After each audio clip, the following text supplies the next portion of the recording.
Hello, I'm Raph. I'm playing a Warforged Gloomforged named Styx. He is a Paladin and has been recently reawakened and is learning about the world around him with some new friends that he's just met. Hey everyone, I'm Jared. I'm playing the character of Luther. He's a Dampier. He is a fighter that specializes in firearms, a bit of an investigator, and I am the great uncle of Grinner. Hi, I'm Jacob. I'm playing Tithla, the Goblin Ranger. She is a wonderful hunter and medical genius. Hi, I'm Haz. I'm playing Theodore, the Satyr Druid, who's a kind of a charismatic Druid who's unwillingly taken Tithla under his wing as she's followed him through the forest for the past few months. Hi, my name is Josh. I am from the RollTogether RPG stream, and I will be playing Killian Maxwell, a half-elf warlock who has come to Barovia. He was with the party previously but has lost them and has joined up with the Tempest Guild on their adventures. G'day, I'm Tom. I'm playing Jonor, the Aasimar wizard. He is on the pursuit of good and evil, finding out the best and worst in this world, and he's doing that with a little bit of naivety and optimism. And I'm Owen, the Dungeon Master of our Curse of Strahd campaign.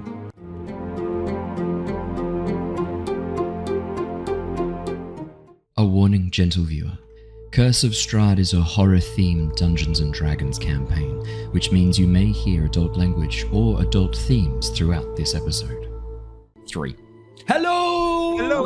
Hello, everybody!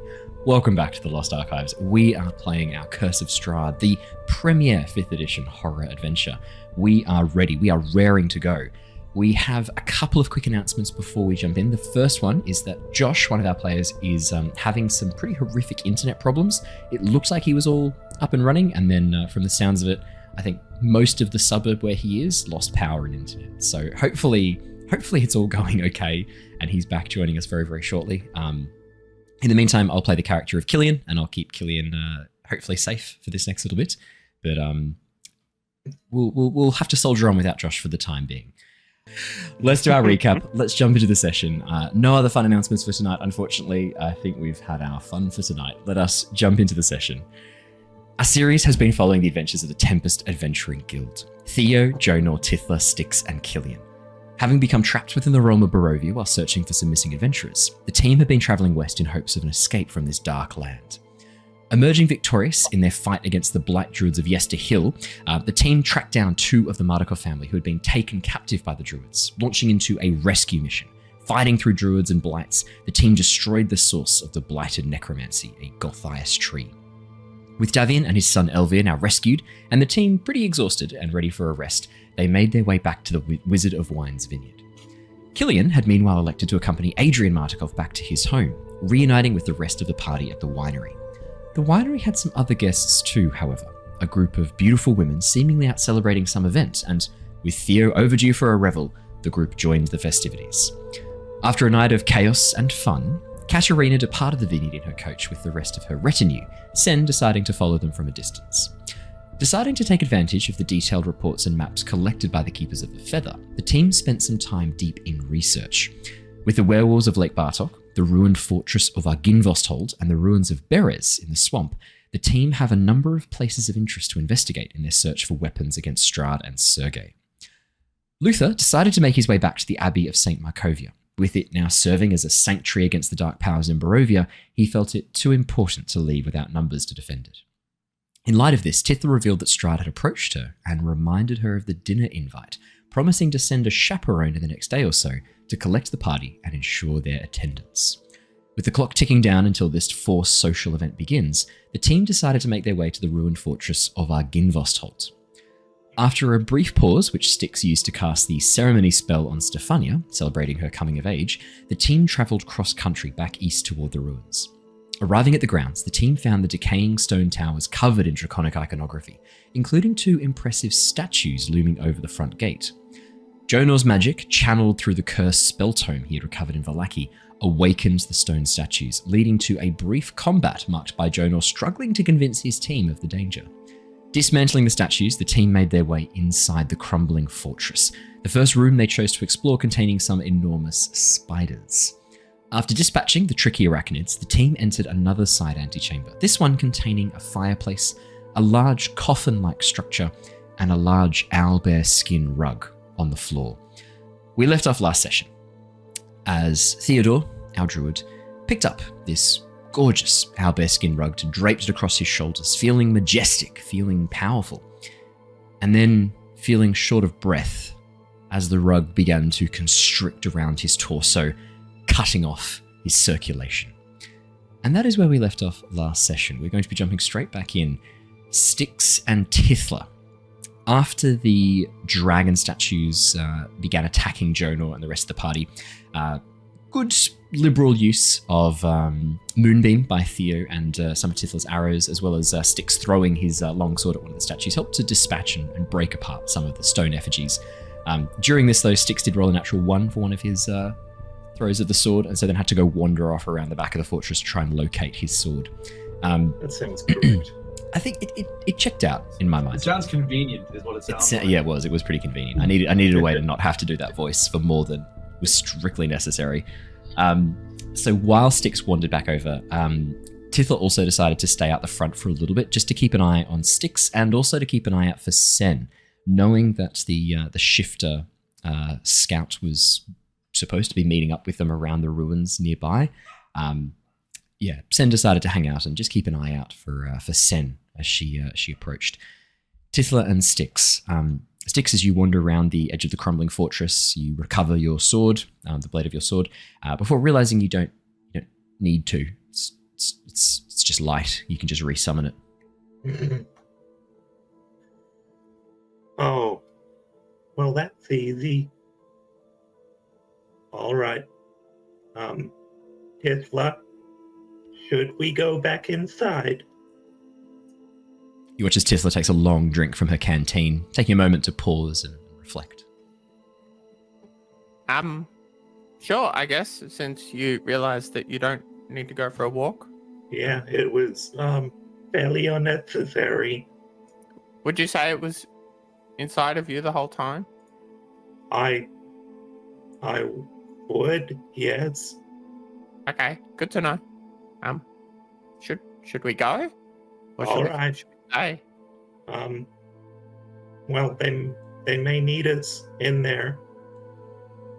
Yeah, okay. Let's go. You lead the way, or should I lead the way? I'll lead the way. No, you lead the way. All right. Styx just stands there. We'll go together. And All right. starts to walk, keeping pace, side by side. We Perfect. head back in to try and find the others. As you walk inside, I guess this is a good time to describe the first of these antechambers. I've got you guys on the map. If you wanted to move on into the first room, I'll drop your tokens in there, and I'll talk through what you see as you enter in the main antechamber, the entrance hall of Argynvostholt. And there's a good chance to sort of like refresh everyone's mental image of this location. As you enter into this enormous open stone entrance hall, you can see that it is 2-story. Set of stairs in the very center climb up to an upper balcony which stretches around the outside of the hallway here. The staircase was grand once upon a time. This whole room was beautiful. You can see the effort that went into the architecture, that went into the stonework and masonry designed to create this room, as well as the woodwork of the balustrade and railings. But time has eroded this place and damaged it, eaten away until the ruins that are left behind are crumbling, a shadow of what they once were. You can see hanging above the main entrance hall a massive tapestry stretching up from the very top of the ceiling all the way down to the lower floor, depicting a large draconic form, silver scales stretching around, coiling across this tapestry. 6 sets of double doors lead out from this foyer. You can see towards the south, nearest to you, 2 of the double doors are broken. You can in fact see one of the doors is hanging from a hinge, and the corpses of about 6 giant spiders are squashed into this doorway. The carapace and fluids leaking onto the floor, cracked open and broken. Oh. Owen, the chat wants to see the map. If you can send that over for them. Yeah, that's easy to do. It's not super exciting, but First and forward. there we go. Give it a second. Should pop over. Oh no, I fucked with the cameras because I was doing this stupid joke for Jacob, and now I have to manually put in everyone's cameras. I'm sorry. What do you mean stupid joke? It was no joke. Oh, that's frustrating. It was the truth that was freed. Jacob, this was not worth this. It was for me. I'll bet. Everyone, if you jump over to the YouTube video, check it out. Well worth the visual gag. Well worth. Fixed. There we go. So yeah, the entrance hall as you step in, you can see these double doors broken open. The bodies of spiders crowding through. Immediately to the north of you, though, you can see Killian standing in the entranceway of these doors, looking out, looking around, looking a little bit confused. And as you sort of step into the entrance hall, step into this foyer, and look up towards him, I just realized that I've put Tom's camera over the top of Jacob's because he deserves Oh, that's this. okay. There we go. It's much better. Me? I didn't bring it up. Oh no, I feel like this is a terrible precedent we've now set with Jacob. You can see Killian standing there looking a little bit sort of confused as he stares into the room. The room beyond flickers very softly with faint firelight. This foyer that you're in, the only light coming through is from the windows high above, which stream in this very low level of ambient light, illuminating the broken columns and the fractured staircase before you. But over towards the north, where the lads are, where you can see Killian, and you could probably just see Jonor as well at this point, standing just beyond the entranceway of this doorway. Flickering firelight coming from that room beyond, very very faintly. And as you step into this foyer here, you hear almost like a pained whine, like that of a wounded dog, as Theo finds the air being crushed out of him. I'm going to get us all into initiative. If you could click on your tokens and then click on your initiative checks, we will be jumping straight into initiative for this campaign, for this session. I'm sorry, we're in a fight. I just need to know. Time is of the essence. Where the hell have you been? Yeah. Outside looking for a sword. Let me get that up. I will play Killian tonight. I've got his character sheet open. Perfect. Alrighty, so looks like our order is Killian's roll hasn't come through. That's okay. Just do it from here. Does that come through for Killian? No. For some reason it doesn't like Killian's token tonight. That's okay. I'll just do it manually. Just add his token. Theo, you're really growing into that jacket, that cloak. I'm not so sure he is as you hear this. You're not better for him now, are you? Help me! I walk around him to see probably the pressed chest and head. So here is what happens. Theo, as you put this gorgeous looking skinned owlbear over your shoulders, as you snuggle into it, you have the head positioned just over the top of your own Beornling head. As you get it, I mean, it feels luxurious, it feels comfortable, it feels... This is what a majestic beast like yourself should always have been wearing. And it's at this point that you feel it crush around your lungs and squeeze the air out of you. Does a 15 hit the Beornling? That is right on the threshold of what I'll have to check. So I got 10 plus Dex plus Con. 15 is my AC, so yes. Alrighty. In that case, then, I am going to need you to take. That is going to be 8 points of bludgeoning damage as this rug wraps around you. In addition, you are restrained and blinded and at risk of suffering as the owlbear head clamps over your jaws, the beak clicking into place and locking into place. you are unable to breathe at this Yeah, so moment. when you say suffering, you mean suffocating, right? Because I'm pretty sure I'm deep into suffering already. Suffocating, yeah, as you begin suffocating. So good. you are restrained, blinded. I'll chuck it up so you can see the full list of all the lovely things that you are. But yeah, you're currently not having a great time, is how I would pitch it. Thanks for this monster. Yes, you can thank Obscenities for this. This is a community summoned NPC.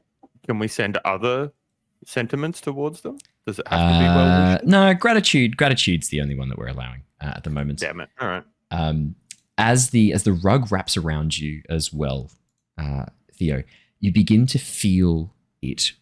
The claws, these skin claws moving down your own and latching onto the top of your Baelning claws, the same around the back as it begins to almost wrap around you and take control of your muscles.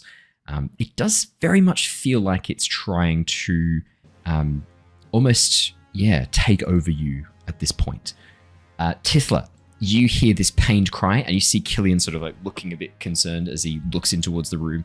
As he stares back towards you, he goes, "Oh, Tithla, are you okay? Did you stub your toe again?" No, Theo is not looking good. Theo stubbed his toe? A bit worse than that. Pretty... Theo, we need help. It's just like, we need to cut this thing off. We need to cut this thing off, Theo. Oh, last time I tried to do that, I got in trouble. I don't think you'll get in trouble this time, Tithla. I don't think you'll get in trouble this time. Okay, I come in. Let's go, Jacob. So it's this turn, and she'll go 1, 2, 3, 4, 5. Tithla, as you rush through the foyer in towards the room, you can see this quite well appointed room. A lot of the items in it, a lot of the wooden furniture is broken and rotten, but in the center of the room, you can see Theo currently being smothered by this enormous owlbear skin rug. Oh, is the owlbear no good? Okay. The owlbear is not. And Tithla then will shoot her arrows at it with. But also don't hurt it. I still want to wear it. Okay, I'll just put some holes in it. I'll give you an armhole. It needs straps anyway. There's a 25 hit. 25 definitely hits for sure. Awesome. That's 11 points of piercing damage. It's not though. As you shoot the arrow goes right through the rug and into Theo's side. Theo, you are going to take 5 points of piercing damage from this, as the rug takes some damage as well. Cool. Do I hear Theo squeal? Yeah, you hear Theo scream.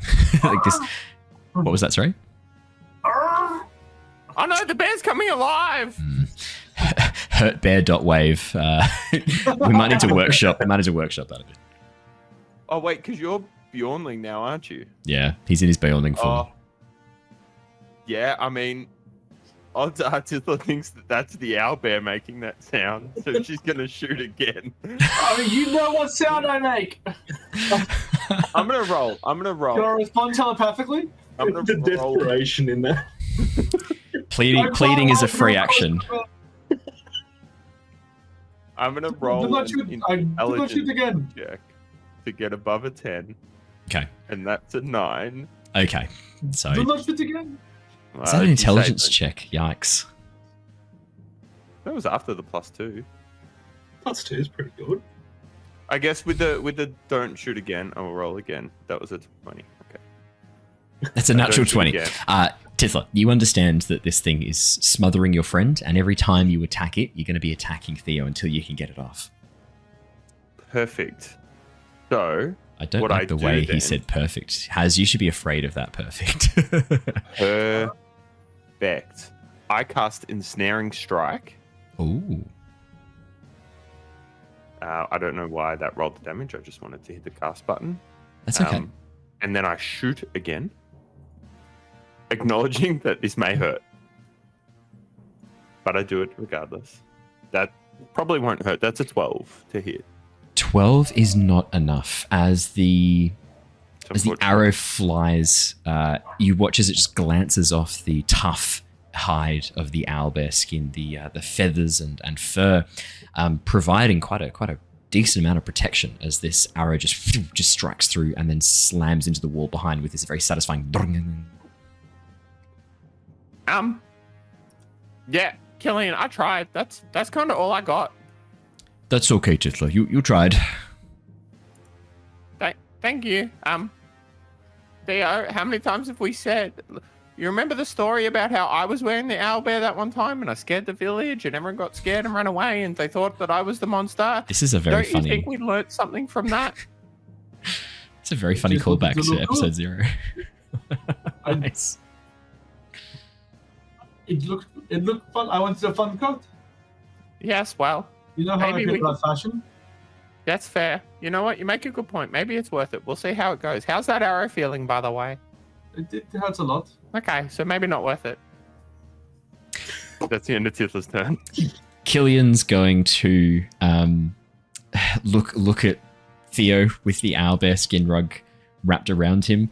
He's going to sort of look at his hands and go, I don't think an Eldritch Blast is best here. I could maybe try and curse this creature, which would make it vulnerable to attacks. I'm just not sure whether or not that would cause you trouble too, Theo. I think it'll be okay. Physical damage, bad. Mental, that could do good. He is going to. Oh, I'm just looking through Killian's spells. There's not a lot he can do here to help. It's not a lot, Theo. There's not a lot he can do to help you, Theo. He can cast Spare the Dying once you do go down to this thing, though. So I guess there's that. I'm going to say that Killian is going to hold his action. No. He's going to try and make a. I guess he could try. He's going to try and make a strength check. Killian is not strong, but he's going to try and make a strength check to try and pull this off. Let's have a quick look. That's going to be an athletics check. That's a natural 20. Okay, that's a 19 total. Killian coming in with the real assistance here. Theo, Killian rushes forward, grabs onto the edge of the rug, and begins tearing at it, trying to pull it off your body. He's not able to completely remove it, but you are going to have advantage. Actually, I would say that you're no longer at risk of suffocating as he pulls the beak and part of that off. It's a natural 20. It's got to be worth something. You're no longer in danger of suffocating. You are still restrained, but as he pulls that head and beak off, you're also no longer blinded as well. But you are still grappled and restrained, but no longer blinded, no longer at risk of suffocating. As he pulls it off, and you have advantage on your check to escape this when it is your turn. That is Killian's go. It is the owlbear skin rug first. Theo, at the start of the owlbear skin rug, it's already got you nicely wrapped up. It's going to peck you with its beak of the head that it was just pulled back by Killian. Does a 13 hit you? No, not enough. And does a... No, 12. Both miss. Hey. Both miss as you are... And that's with advantage as well. Yikes. I rolled terribly. As you are wrapped up inside this owlbear skin rug, as it begins trying to peck away and tear at you, Killian's attempt to try and tear you free seems to have actually worked. It is keeping this creature from doing most of its damage to you. Theo, it is your turn next. At the beginning of your turn, you are going to take, while you are restrained by it, you are going to take a little bit of damage. I said a little bit, but I almost rolled maximum there. That's going to be 13 points of bludgeoning damage. I'm so sorry. That's a lot worse. I am so sorry. All right. Very high risk of losing my bear form. Okay. So it's wrapped around my Bjornling form, correct? Correct. Which is a lot bigger than my regular form. Correct. So what I'm going to do is strategic. Yeah, drop of the wild shape. And dive and roll. Yeah, absolutely. As you drop the wild shape and roll underneath, I'm going to say that you get advantage from this from Killian anyway, but I'm going to make the DC slightly easier too. Cool. What am I rolling? That's going to be a dexterity saving throw, please.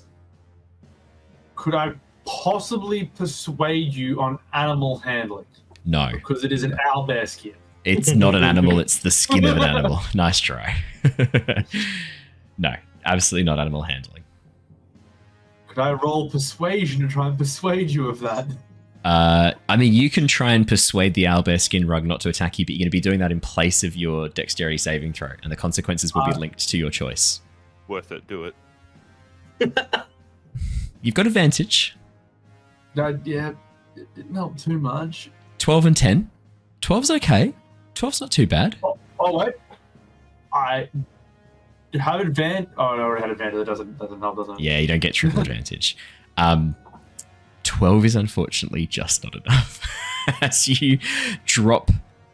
Yep. I have my birthday inspiration.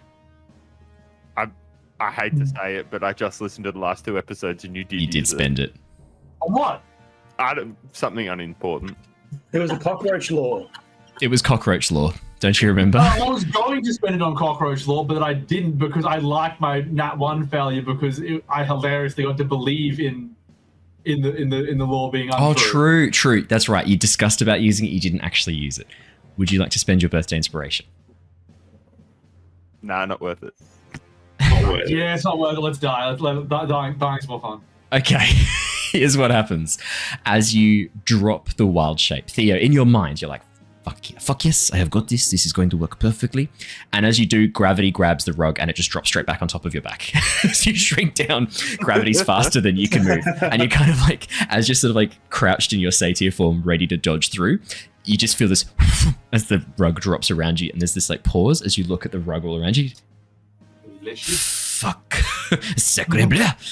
As you are once again surrounded by the rug. Jonor, you watch as the rug shrinks down, drops down a little bit further for a moment, and then you hear from inside, merde, from Theo. Theo, anything else on your turn? It is a bonus action to drop your wild shape.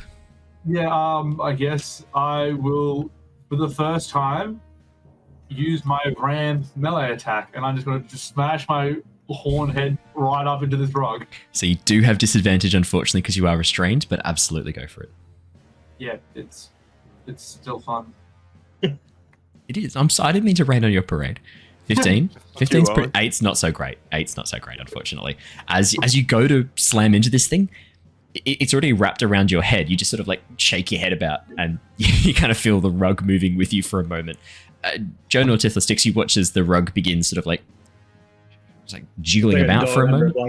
Yeah, like a dog under a blanket, exactly. It's dancing.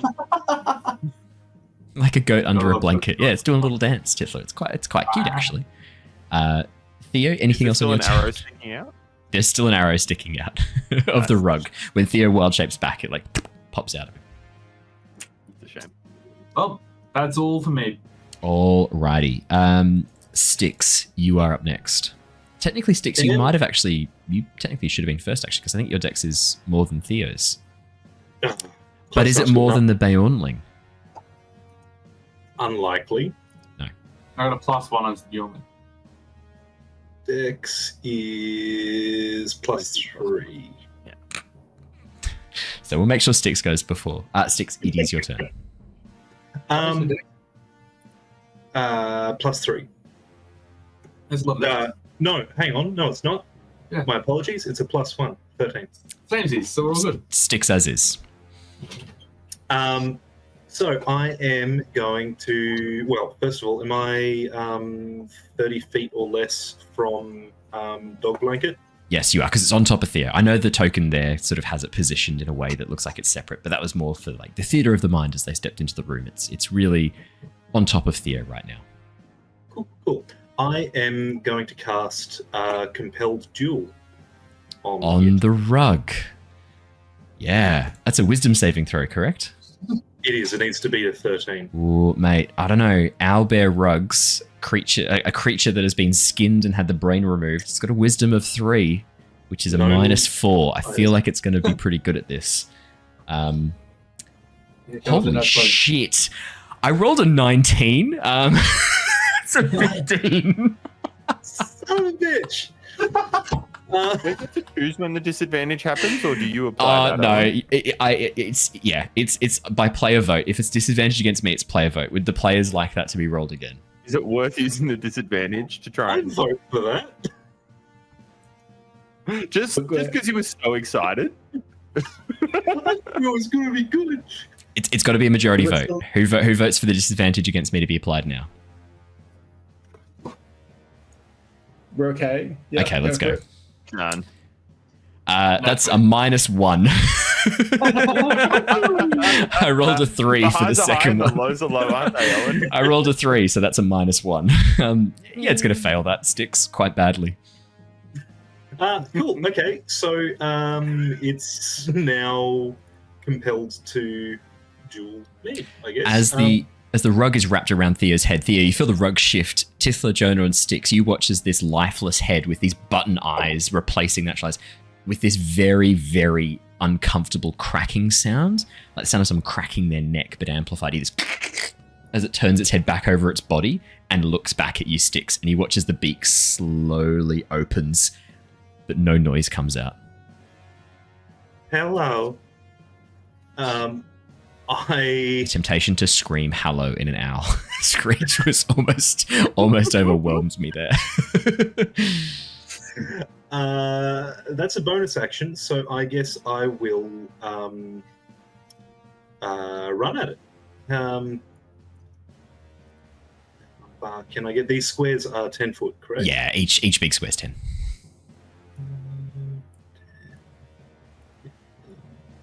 Styx running through the columns, weaving and ducking past Tithla and Draco, pushing his way through the open double doorway before almost like vaulting over Killian and landing next to Jonor, Theo, and Killian as you stand in front of Killian and directly stare at the owlbear rug of smothering that's currently wrapping up your friend.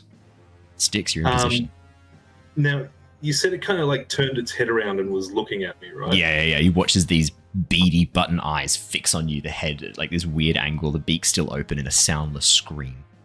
Is there a position where if it's kind of lifted its head to look at me, I can stab it in the face without stabbing anyone else in the face? It's hard to say. This thing is basically wrapped around Theo. You don't know where Theo's head and body are in relation to this thing. An owlbear is a large creature. Theo is a small satyr. A medium satyr, I should say. He is wrapped up in this thing. It is hard to know where his body is. He's small. Okay. I am going to lean in and try and pull its eyes off. Okay. So I'm guessing this is like an unarmed strike from the sounds of it then? I guess. I don't know however you want to play that. That sounds like an unarmed strike to me. Sounds like going in for an unarmed strike. All right, done. That's a 21. That's obviously going to hit. That's 2 bludgeoning damage. So that's 1 bludgeoning damage to Theo, 1 bludgeoning damage to the owlbear rug of smothering. Theo, Styx punches you in the fucking face. It doesn't hurt very much, surprisingly. The rug seems to buffer some of the blow. Do I get any eyes? I mean, you feel the glass bead crack underneath your metallic hand. I'll take it. Yeah. Cool. Look, do you know what, Styx? Sure. As you reach forward, punch this, and rip out the button eye, you look down. It's a button made to look like an eye. You now look back and you see the horrible gaping orbit of the eyeball, the eye socket. Now just this black void. The mouth still open in this soundless scream. It's definitely scarier than it was a second ago. That's way worse. We should have not got the eye. That's going to be a sanity. No. I don't need another one of those. Cool, that's me. Alrighty, Jonor, it's your turn next. He pushes his hand out in front of him and summons a buff mage hand and tries to rip the head off Theo's head, just sort of lift it up out of the way, giving myself a bit more of a target to hit. He sort of moves upwards into the top of the room to get a bit of an angle and a bit of distance, and then hurls a little bit of fire from his fingers and launches it onto this rug that I've tried to like pull and hang in the air as I cast Firebolt. I'm excited. This feels like it's going to be a spicy fireball. That's a natural one. Jonor, as you lift up the rug, you see this furry, what almost looks like this like fur hide underneath it. And as you launch a firebolt, you realize too late that's Theo's legs. The firebolt just misses Theo's furry goat hooves and just dissipates against the stone floor. You were very close to setting your friend's hooves alight there. Whoa, you're just as there as that thing. I'm leaving it at. Yep, that's it for me. Okay, back up at the top of the round, we have Tithla. Okay, I'll come closer and I'll try and help. As Tithla runs into the room up next to the rug, Jacob, come on, hurry up. Tithla pulls out her dagger. Ooh, And got some tries- sound effects. Slash the owlbear rug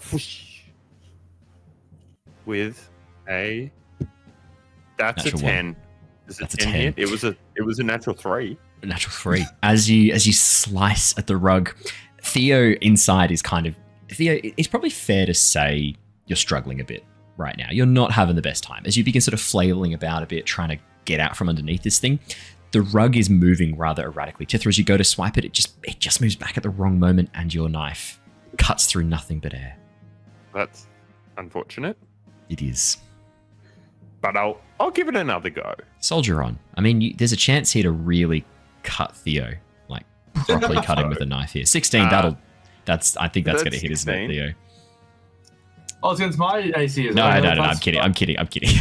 Sorry, I couldn't resist. That definitely does hit. Could you roll me some damage, please, Tithla? I would love to. So Yeah. that is. Oh, it's hidden under there. That's 8 piercing plus Yeah. Jacob will infuse, and my ensnaring strike kicks off with that hit. Okay. So the hope, fingers crossed, obviously Owen's a bit of a prick, so it probably won't work. When you preface it like that, sure. Will wrap around, and the small barbs poke in just enough to get the owlbear thing, not all the way into Theo. Okay, so you want to just get the owlbear rug of smothering. You don't want to get Theo with the ensnaring strike. Oh, yeah? If No? that's how it would work, that's the goal. But I don't feel like Tithla would have that much control. That's just the thought process. Yeah, as you strike forward with your dagger, the cut goes off. Theo, unfortunately, you will be taking 4 of that. Do you want to roll the infused strike as well, Tithla, for your Drake companion? Yes, I was just trying to pull it up secretly here in the background before you realized I didn't already have it up. Yep, that's okay. Use the strike. There it is. That's 4 points of fire damage. So 2 points of fire damage for you there, Theo. Damn it. Yep. As the flames begin burning around the edge of the rug, it gets quite hot and smoky inside the Surely- owlbear skin. Yep. Surely the rug is like extra sensitive to fire, right? Like it's a dried out old rug, yeah? Yeah, I mean, Right. you'd think that, but it doesn't Yeah, seem it- like anything happens with that. And look who's joining us almost perfectly in time. We got Joshy. I'll bring his camera across in a second. Josh, do you need the update? No, Josh doesn't need the update. It's fine. I've caught things intermittently, so I've got the gist of it. The thing I will need the update on is the Maisie Peters, because that completely froze Oh on me. god damn it! That's all right. Go to youtube.com, search for The Lost Archives. You can catch it at the start of the episode. It's been edited out. You can't catch it. That was the plug I was going for. Thanks. Go Killian. to Although if you're one of the Twitch.tv. players, you don't give a shit about watching the show apparently. So That was also cut out, so thanks for that too, Killian. Everyone go to twitch.tv/The Lost Archives. Catch the past broadcast. You'll see it in there, unedited. You'll also see a little bit more joking around at the start of an episode. that feel free normally to gets cut off. clip that, Jacob, if you want to keep a permanent record of it. I've heard tell that the Lost Archives is in fact the premier Maisie Peters themed D&D campaign. Although not the only stream on Twitch that mentions Maisie Peters. If you search, you'll find some other things. Let's see So what we're going to happens keep when on we with search this right now. with this combat. Tithla, it's. I mean, you really were hoping that this ensnaring strike would somehow We'll find Kendra Lysa. Yeah, you were does- really does hoping some it would covers. somehow wrap up the owlbear rug, but unfortunately, you watch as the thorns grow deeper than you were expecting, wrapping around Theo as well, ensnaring him and the rug together. That's twitch.tv/ Yeah, so that's what you see, Jacob. Anything else for Tithla's go, apart from really fucking over her friend? No, I feel like I've done enough damage. Yeah, I'd say Sounds that's like fair. Owen's trying to. It sounds like Owen's trying to punish you for this, Jacob. but I'm Theo's getting the using brunt of I'm it. using sharing Pavlovian the conditioning. I'm trying Pavlovian conditioning out on Jacob. There How are has that consequences. gone so far? It's not We've had great. 70 episodes. I feel like I need to up the ante a bit. I think it's time to go for the nuclear option. Oh. Killian, it is your turn next. Oh, perfect timing. Right. What do I do again? I think 2 Eldritch Blasts at the back of Tithla's head would be more than sufficient to finish off this encounter. Then that's what I do. No, I'm joking. I would very much like to. It is just this creature in here, isn't it? It's just this rug currently wrapped around Theo. You watched as Theo put this beautiful owlbear skin on, and then it immediately began to like wrap around him and choke the life out of him. I know full well that if I try to roll an acrobatics or athletics check to try and do the whole pulling it off, that I will not roll a natural 20. You did last time, in fact. I did. I definitely won't again. But what I would like to do is I would like to walk up to. Is there a way for me to touch Theo without also being sucked into the rug?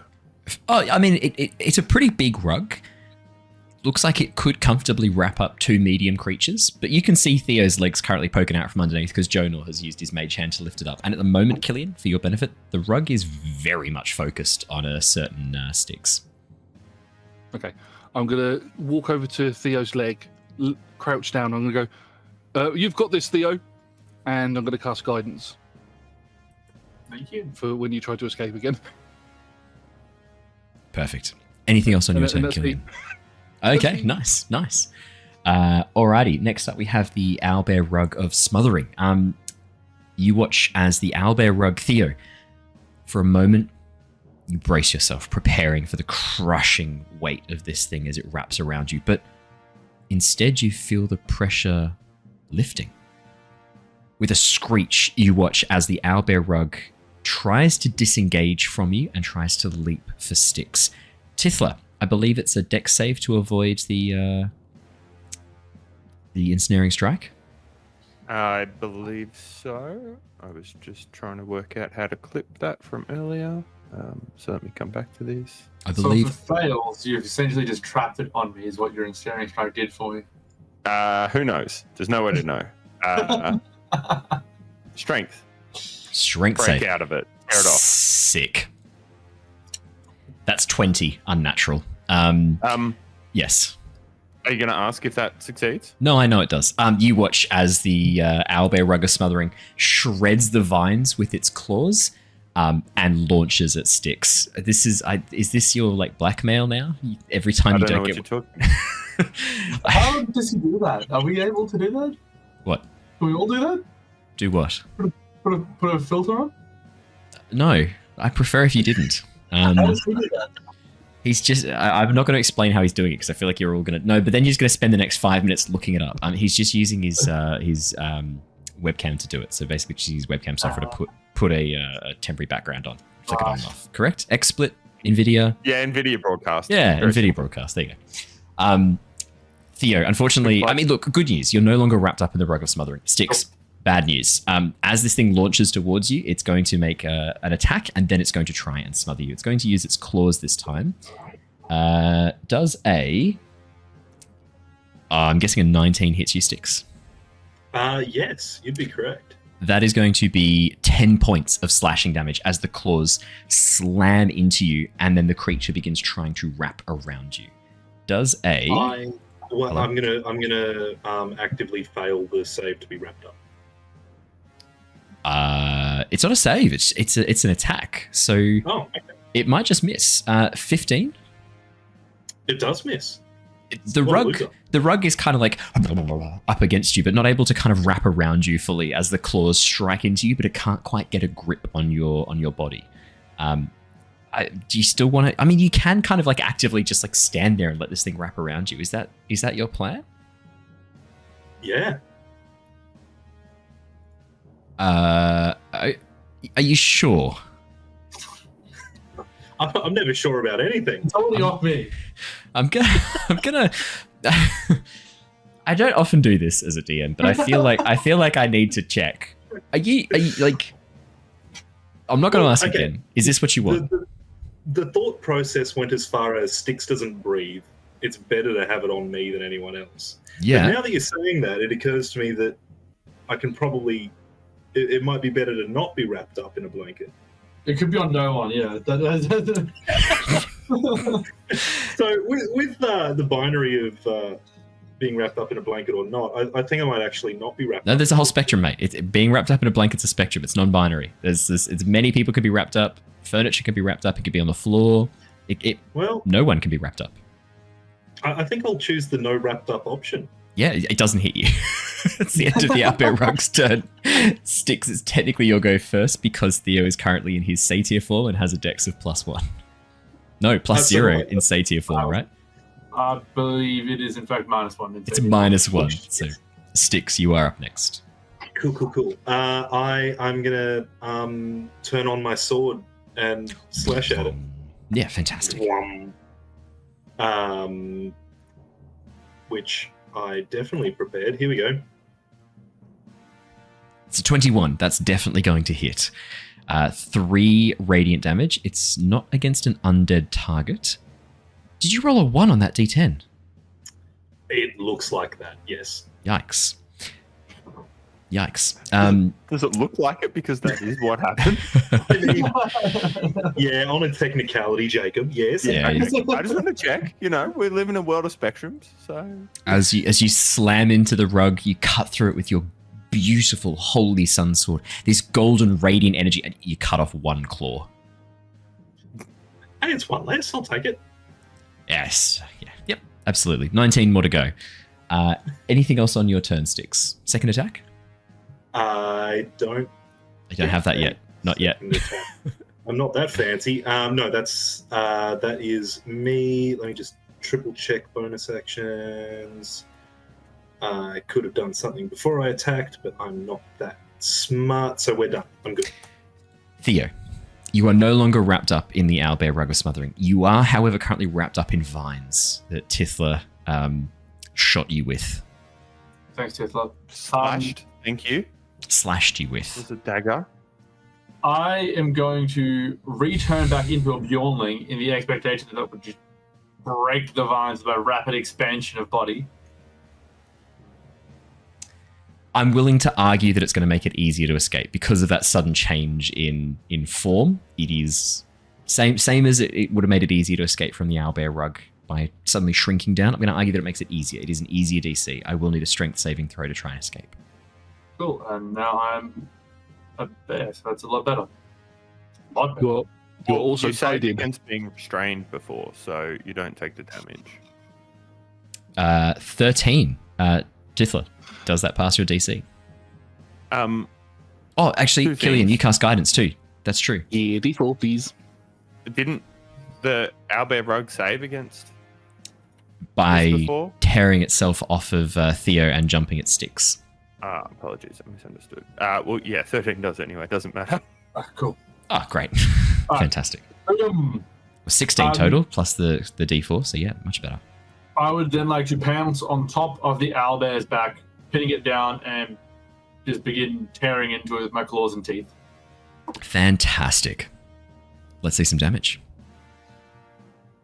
I'll see if I hit first. Start the Very claws. 13? 13 is the DC. 8 points of slashing damage as you tear into this rug. Cool. And then I'll follow with my multi-attack and bite it just straight on the back of its owlbear head. 10 is not enough for the bite. As you try and bite into the back of this thing, it writhes and wriggles around underneath you, dodging out of the way, trying to wrap up Styx. rolling like a chump, but that is me done. That's a bonus action and my actions. Jonor, it is your go. You are currently right next to this thing as Styx has torn it off. Actually, no, sorry, Jonor, you're in the corner. Jonor's run over to the corner of the room. Jonor, you're nowhere near it. You're all by yourself next to the coffin. Oh, grim. I summon some of the remaining little bit of simmering fire from the fireplace and pull that one upwards into the air and then send it into the rug with a fireball. Fantastic. Let's see how we go. Love the imagery on 14 hits, absolutely. That's 14 points of fire damage. As the flames burn across the rug, you watch as large sections of the fur are just melted instantly. The room fills with the acrid smell of burning hair, this sour, almost, like this very rank, sour smell as you burn away at the owlbear skin. My hand just like waves in front of my face, getting that putrid smell away, and the mage hand just matches my hand, sort of dusting, pushing all the air around, and that's it. Nice. You high five your mage hand. Back at the top of the round, Tithla, it is your go.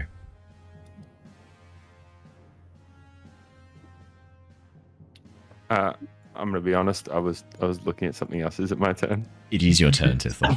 What were you looking at? I was clipping the clip from Oh my earlier. god. Great So- participation. This is a professional. This is a professional stream. Attention to detail. Yeah, Foxtrot. That's that little emote of Yoshi on fire really feels appropriate right now for me. Just sitting here. I heard everyone go quiet for a second. I was like, "Fuck, I think that's me." Yeah, I did start with back at the top of the round, Tithla. It's your turn. So I dead giveaway. Could have been a giveaway, yeah. Yeah, well, I had other audio going on. I was listening to my own voice. What a narcissist! What a narcissist! Very simple, Sacred Flame, Oh, targeting owlbear rug. Tithla's it calling is a upon dex save. some. Oh, I better make a dex save. Is it have any sort of disadvantage? Given its It current does not. situation? It's a 6. That's a fail. Let's roll some We'll damage for hit Sacred that. Flame. With 8 points of radiant damage. 8 points of radiant damage. The owlbear skin rug is in a pretty bad shape. It's been burned, it's been stabbed, it's been shot, it's been now exposed to this like incredible burst of light. I guess also from Styx's sword attack as well. That's burned through it with this radiant energy. It's looking pretty hurt at this stage, and you watch as the rug rather pathetically begins flapping again at Styx, trying to wrap him up. Anything else on your turn, Tithla? She's just going to try and take a step away. Not if that'll give an attack of opportunity or anything, but Yeah, she's going to step away. It does give it an attack of opportunity. It is going to make a claw attack as you try and step away. 12? I don't think that hits you, does it? No chance. Damn, that would have been 11 damage. You know what it was? 0. It was nothing. It was nothing. Big was a old failure. goose egg. Yep, that's it. Anything else in your turn, Tithla? I just want to laugh at it a little. Ha ha ha! Sucks to be you. Get off my friends. I'm going to use the advantage for that attack of opportunity. We're going to roll that again. Yeah. I love that. That's great. Burn it. Tithla, that's a 19. I think that's going to hit, isn't it? Look, maybe hypothetically, allegedly. Tithla, that's going to be 11 points of slashing damage Just as starts you. laughing. Ha ha ha! I will mark off that advantage. It is now spent. I think it was well spent. How much damage was that? Sorry. 11 points of slashing damage. Thank you. That's fine. Killian, it is your go next. Has this thing wrapped itself around? No, currently no one's wrapped up. It did try to wrap up Styx, but was unsuccessful. This is probably going to be a really stupid idea. Okay, so I'm stood right in front, right next to it. So if I move Right away, next I'm to going to get. Oh no, I'm not going to get an attack of opportunity because it's just use as reaction. So what I'm going to do is, I would very much like to stand there. Yep. And look at it going towards Styx. I'm like, excuse me, no, I'm not going to have you going for one of my friends as this almost frosted like light armor appears around me as I cast armor of Agathis. And then I'm going to step into its space Ooh. so it contracts around me. Okay. It's not its turn, so it can't constrict you yet, but you step right up to it. It does currently look like Killian. In front of Styx. Yeah, it does currently look like this thing is focused fully on Styx, almost magically so. You can see Styx still has it. Because Styx, the compelled duel is I think it's concentration as well, isn't it? Hang on, let me double check that. I'm about 80% sure it is. Yes, concentration up to a minute. So it looks like it's I've still got a way focused that on I can Styx. defeat Styx. If you let it take me, we should be able to kill it. All right. It can still go for other people, but it has disadvantage on any attack rolls against anyone that's not me. Yeah, exactly right. Anything else on your turn, Killian? I'm going to look to Tithla. I'm going to go, Tithla, it seems that you've taken some unnecessary damage for some reason. No, it was fully necessary and deserved. It was definitely worth it in the course of saving everything and spreading messages that must be spread. I mean, if he has disadvantage on all attack rolls against other people because of the compelled duel, should have the attack roll on Tithla had disadvantage? Yes, it should have. Tithla. No, now you've just given him his advantage back because he's now going to not use it. Tithla, you may roll back your 11 points of slashing damage. Then the 5 You may points of roll back healing your 5 points of lies- healing, Killian. You may keep those to yourself. Well, I'm going to give that to Theo instead, because I know Theo's taking some damage. Yep, absolutely. Theo, you get 5 points of healing. So just to be clear, also though, Hello. like Owen gets that advantage back, right? He wouldn't have used it. Yeah. You're just going to have to find another way to make me spiteful enough to use it on you, Jacob. I give it 5 minutes. Yeah, it's not going to be hard. Theo. How would healing work on that? Theo is damaged. Theo, in his current fresh shiny beyond He's fine. damage, so Nah, it wouldn't work then. I'll Killian. heal through that. Nah, Oh, okay, Killian, that's fine. feel free to keep your healing. We can save those 5 hit points. You can use them at the end of the combat to heal Okay, Theo. I back would up like me. to use my bonus action to hug the rug. To hug the rug. You want to try and grapple To it? hug the rug. I just want to hug it. Just hug so, it. So I want to get in its way, so it has to go through me to get to Styx.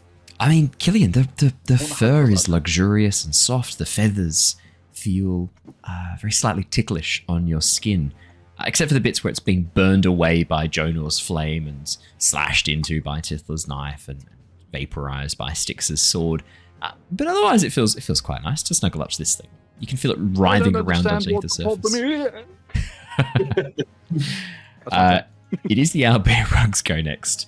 Yeah, I mean you're touching it, Killian. It's got compelled duel against Styx, but your flesh and blood. It's already made attacking against Styx. He's not. There's no blood. There's no warmth there.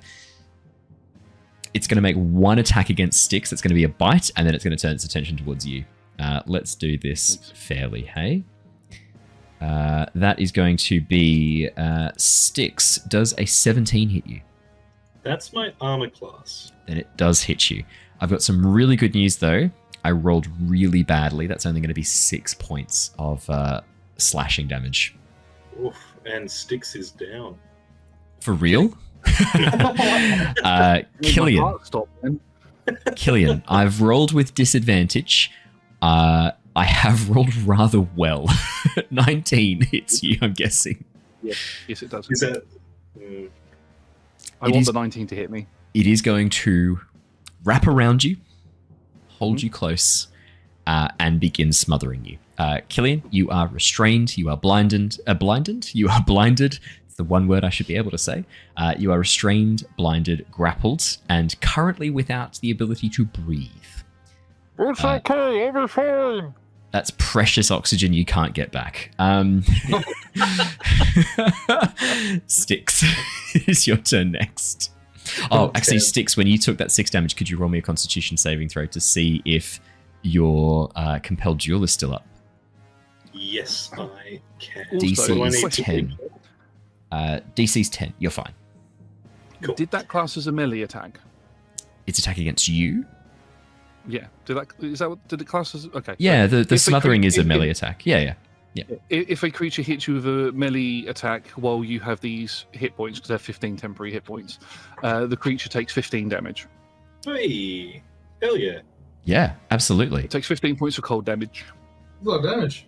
Is that gone now, Killian, or is There's- that something that I didn't take any damage. You have to take all of the hit points. Or You, every time yeah, you haven't taken any time. damage. You are about to though, and I think we might have found potentially an unlimited damage loop in D&D 5th edition, because as you have this creature attack you and your Armor of Agathis goes off and it deals 15 damage to the Rug of Smothering, it only deals seven damage to the Rug of Smothering, because you then take 7 damage from it as it is I did halved. another 15 back. So we've just found an infinite damage loop in D&D 5th edition. Let me just quickly read this. Doesn't and that make get sure. halved though? So it would wind down. It's always going to go. It's So diminishing do 7, returns. so it then gets to Yeah, 3, so as- then it gets while- 1, and then While I've got the temporary hit points, He always deals even if I 15. I always Oh. deal 15 damage, even if I take none or Also, 1. you only take 3 hits then, because you would burn through those 10 hit points. I'm just Take going 7, to you reread use it. Armor of Agathis really quickly and just double check that that's how it would work, because it's not a reaction or anything. It just automatically happens, doesn't it? Yeah, a protective magical force surrounds you, manifesting as a spectral frost that covers you and your gear. You gain 5 temporary hit points or cast it at 3rd level for the duration, so it'll be 15. If a creature hits you with a melee attack while you have these hit points, the creature takes 5 points of cold damage, or 15. Okay, so it wouldn't be an infinite. It's not an infinite damage loop. As funny as that would be to have this sudden moment of ice just going exploding outwards, technically it's only if it hits you with a melee attack. So it's only going to activate once. It's not an infinite damage loop. Damn it, that would have been really funny. I'm imagining like a glitch in a game where you like get like something stuck inside something else and you watch as it goes and then explodes outwards. Unfortunately, rules as written, it's not an infinite damage loop. Here's what happens. As the owlbear rug latches onto you, your armor, like these ice spikes shoot out like porcupines quills. As the ice jabs into the creature, part of it is reflected back at you, Killian. You're going to take 7 points of damage. The creature takes 15. Mhm. Oh no, sorry, it takes 7 because it's halved. Yeah. So it takes 7 points of damage. You each take 7. Is it got resistance to cold damage? No, so whenever it takes damage when it's grappling another creature, half the damage is dealt to you. So specifically, the rug only takes half the damage dealt to it, and the creature grappled by the rug takes the other half. Oh, okay. All right, I get why I took the damage now. Okay, cool. Unfortunately. Owen, Styx. question from a just technical standpoint. If any of us attack the rug now, Yes. we're going to get hit with Armor of Agathis, correct? Or because the rug's in front of No, you won't get hit with Armor of Agathis because it's the rug that's taking the damage. Yeah, we're not doing the melee attack. And on every Killian. time you attack the rug and Killian takes damage, it That then was- is that was reflected with where I Armor of was going. Agathis. Yeah. Okay. So do so as this little doesn't damage happen. as possible. So it is a little bit of a damage loop that you've created here, Killian. It's not a bad one. Whoa. Oh god. That's what it feels like inside the rug of Is smothering. that not the answer you wanted, Raph? That was my laptop doesn't fit all the way on my desk and I'm clumsy. I am okay, that's what I'm doing. I remember now. I am using Branding Smite. Next time you hit a creature with a weapon attack before the spell ends, Deal an additional the 8 weapon- radiant. 2d6 radiance. Yeah, it's rolled it. That's going to be an 8 Oh, extra good. radiant damage. So you're ready to go. Well, there we go. Okay, I'm now. I'm just gonna go full lightsaber on it and attack. Use the force, Styx. Or to be a natural 1. No, it's a 19. That's very much not a natural 1. That's going to be 10 damage plus an additional 8. That's 18 radiant damage, Styx. Plus 15. Yikes. Okay. Styx, how do you want to do this? So with Oh, wait, This hang is- on. If it's halved down, and then it's going to be 7 from the armor. Actually, how much is it going to be from Armor of Agathis, Killian? There'll be another 15 from Armor of Agathis, which will Does be the, half. does the armor trigger? Because didn't we establish cause The armor does trigger because... Oh, yeah, no, it doesn't, because it's when a creature... targeting Attack roll, yeah. When a creature For some hits you with reason a it doesn't melee cause an attack. infinite loop last time. That wouldn't trigger the. It does the Yeah, damage to because it's Killian, not but- a melee attack that's triggering the armor, it's just the effect of the rug. You're right. It wouldn't trigger. It wouldn't trigger the rug. God damn it, has. So in that case, then that's going to be 18 points of radiant damage, halved down to 9 each. 9 for the rug, 9 for Killian. Okay. If this goes bye-bye, it goes off, but just doesn't do anything. But a creature. Oh yeah, because technically a creature didn't hit you with a melee weapon attack. Yeah, a melee attack. Let me just quickly read what it said. No, it specifically says damage transfer, and it doesn't specify it as a melee. It's not an attack of anything. It's just the damage is reflected down. Damn. Okay. Still was funny for a moment when we thought it could like glitch out like GTA and have things like interact with each other and then explode outwards. Styx. That's me. I'm happily done there. Theo, it is your turn next. All right. I'm gonna get cranky with the. Yeah, I'll get cranky with the rug. So I'll rage. I will attack recklessly, and then I'll just start tearing into the, trying to sink my teeth into it and just hurl it across the room. Fantastic. Let's see some rolls. The big rolls from Theo. 24s. That's a nice start. 5 points of damage. 2 to Killian. 2 to the rug. And then I'll slice it with the old claws. Outstanding. 17 is going to hit. That's going to be 6 points of damage to the rug and 6 points of damage to Killian. And then the additional d6 from the claws. So I guess 9 each. Yeah, so... Tithla. Real quick, Jacob is going to infuse that as well. Just really fucking over Killian in here. Okay, there's an extra 1 damage to each of you. That is enough. Theo, how do you want to do this? I just tearing into it with the claw, then just rake my claws into it, and just throw this thing across the room into the pile of rubble, and then I immediately want to go sniff it, poke it, make sure it's dead, and then if it is, I do still want to bundle this thing up because I do still want to cloak. Okay. It moves about a bit as I'm still underneath it going, ooh. Yeah, true. Yeah, Killian's like underneath this as your enormous bear-like form jumps on top of Killian, begins like tearing into this rug you hear from underneath. I'm still in here. Don't attack, it's me.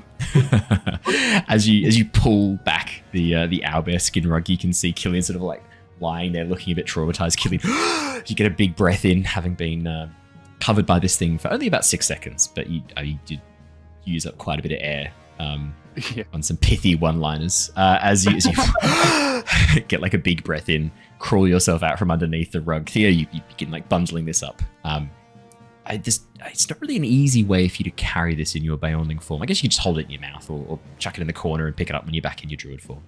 I've just strung it over between my 2 antlers. Yeah, actually, that's quite funny as you kind of like mount it on your antlers and begin walking around. This rug, seen better days. It is partially burned from Jonor's fireball. It's been cut into. This is going to take quite a lot of specialist magical mending to repair this to any sort of usable state, Theo. But that's my new character arc. mending the rug. Every time we take a rest, I'm painting a cantrip. What was that? Sorry, Killian?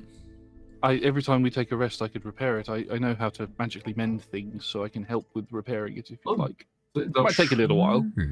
I'm truly sorry I stomped on you. No, it's fine. I thought I was being clever by getting up in its grill with my magical armor. That was very effective.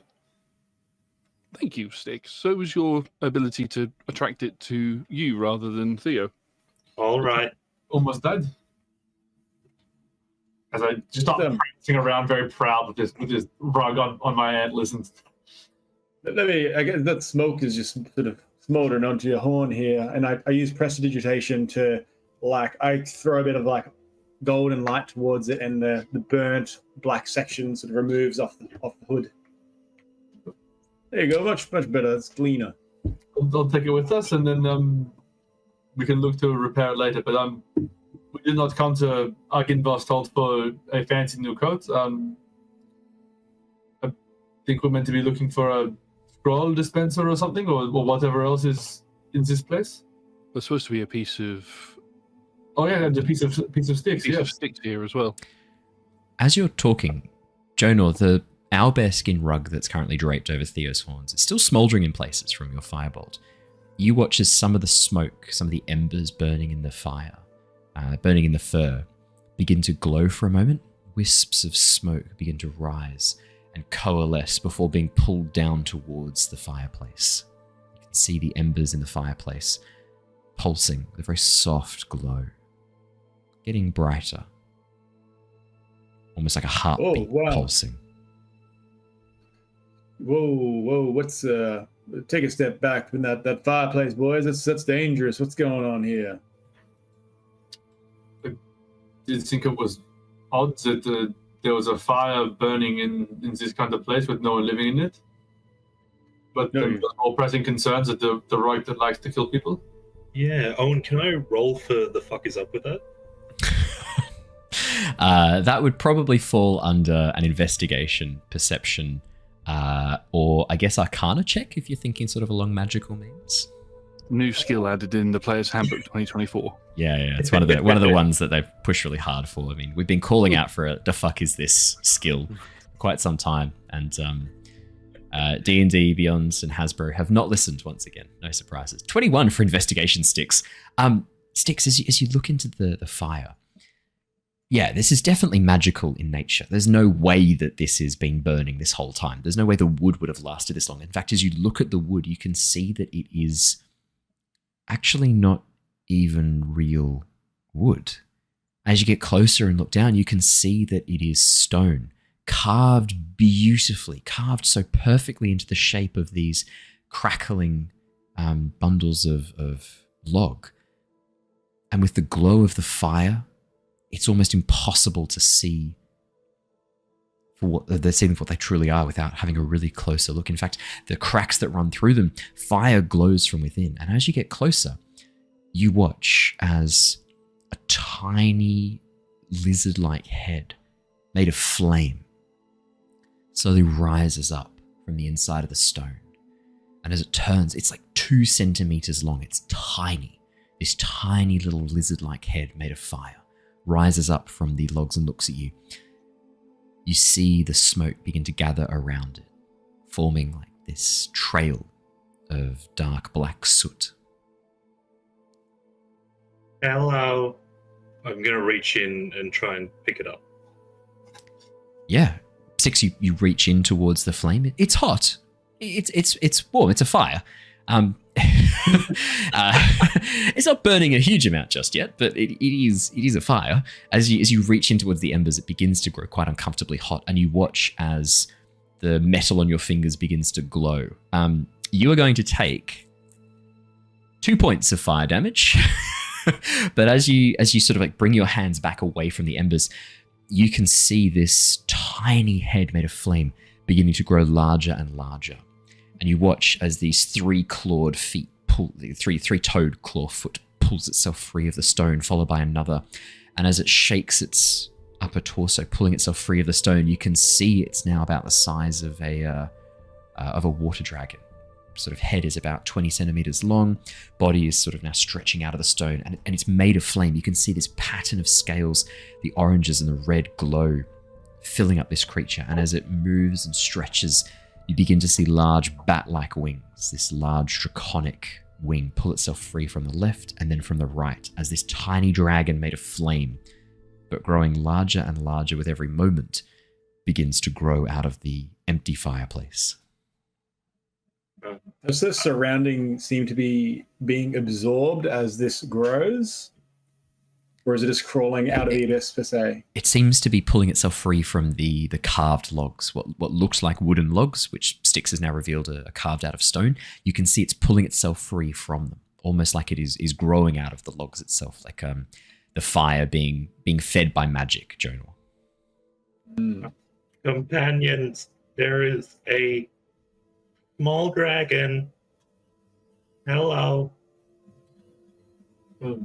Should we be concerned? I've never actually met the dragon. Is it usual for them to pull themselves from fireplaces? I'm definitely trying to pick it up.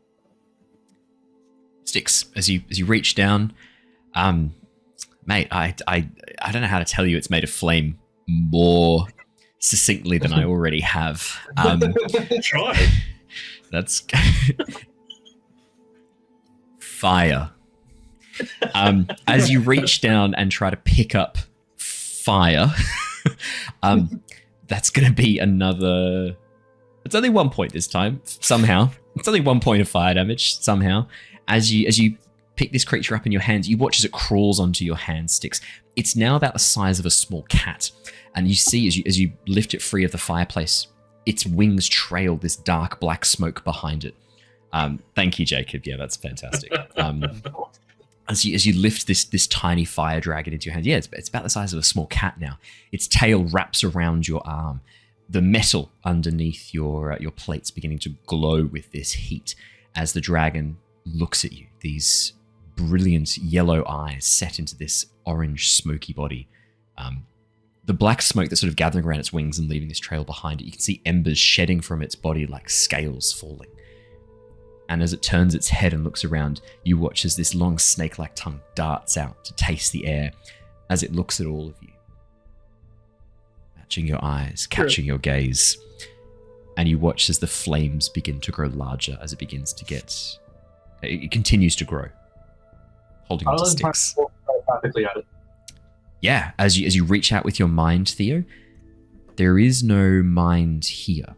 There's no creature here. This looks like it is a dragon made of flame, but this is some sort of magical illusion. It still is real fire, but it's not a creature. Tithla. Tithla would like to speak Draconic. Yes, Tithla. What do you say in Draconic? Did you know that Maisie Peters? Hi. Don't give him ideas. No, I've done it now. He can't do it. Look at him. He's disappointed. Yeah, Tithla. That's how she starts. Okay. Do you say anything else? Yeah. Hello? Hey, can you hear me? Greetings. You hear back in Draconic as the creature turns towards you. For those of you who don't speak Draconic, you hear this hissing, rattling sound. Raskurktar. As it looks towards Tithla. Tithla. Yeah, we don't need to reference that. That's not what it is anyway. Maya hoo hoo. Maya. Hi, my name's Tithla. What's your name? Name? I have no name. I am the light that guides the way in Argynvostholt. My nights have fallen into darkness. Save them, if you can. Show them the light they have lost. And when you say the nights, I'm assuming that's like the fighter kind of night and not like the nighttime kind of night? My warriors of scale and steel. By this point, Styx, you're going to take another bit of damage as this thing you're holding has grown now about the size of a dog. I'm going to say like a Labrador now. You're just holding this in your two hands, which means you're sort of having to bring it a bit closer to your core, which is, yeah, we're going to roll some extra fire damage for you, unless you put this thing down. I think part of This sounds like a no. It's he's definitely thinking about it. The biggest concern here is this thing's getting bigger and it's made of fire, and we're in a place that could like barely burn down. But Styx, you're made of materials that can burn. Why is this not something you're considering? Tithla would like to go forward and take it from Styx. Oh, once a burn victim, always a burn victim.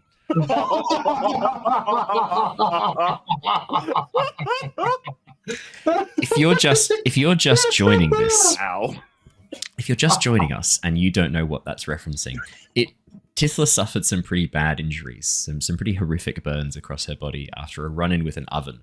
An animated oven. I'll be fair. It was an animated oven. We were all very active in getting that fixed as well. It's an animated oven. It did not go very well for Tithla, and we spent, 20 episodes, 30 episodes trying to get trying to get Tithla's burns healed. It does seem... We spent 30 episodes until we got them fixed. I don't know. I have to say, I don't know why you would be so quick to run with open arms back into... Yeah, sure, there's a sanity roll on that. I feel like I'm like, Tithla, as you Tithla now has fire resistance, so that's a part of this. True, because you got Dracob. As you reach out to take this fiery dragon from Styx, I did describe it as about the size of a Labrador. Tithla, how tall are you? About the size of a Labrador. Tithla, approximately one Danny DeVito. Okay, but not in terms of mass, just in terms of height. Yeah. As you reach out to take this thing, Tithla, this is going to crush you underneath its weight. You know this. As soon as you try to take it, this is too big. But it doesn't actually weigh anything like what you'd expect. Oh, good. In fact, the size has increased, but the weight hasn't increased that proportionally. As you take it into your arms, the fire begins to burn across. But all of you watch as Dracob immediately stands closer to Tithla, pressing his draconic nose, his red scales up against Tithla's back, and you watch as all across Tithla's skin, these little shiny red motes, almost like these ghostly scales, begin to emerge from underneath her skin. And as the flames lick across, Tithla, you are resistant to this. You're only going to take... That's 1 point of damage. I've already halved it down. I'll take that. That's fine. Take a single tiny burn. So I'm now 1 point from my max HP, just saying. As you take this tiny... well, I should say this now quickly growing dragon into your hands and look at it, you can see that it's a tiny dragon, perfectly recreated in flame and fire.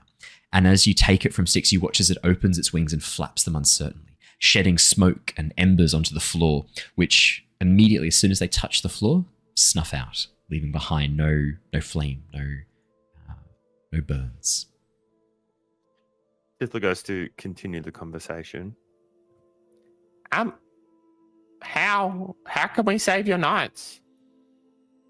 You what do you want me to do? Travel through the ruins of Argynvostholt. Find the lights. The light? Singular or lights? The plural? lights. So, plural? The draconic for lights and light is very different words. There's no confusion, Tithla. I think in Tithla's mind there is. It's no confusion in my mind. The lights. Plural. Sorry, I'm going to need you to say it's lights plural, correct? Why do you... What? I don't understand. What is this? What are you hoping to gain here? I could have been a very simple yes, and we would have been well past. Yes. Okay, thank you. Now I understand.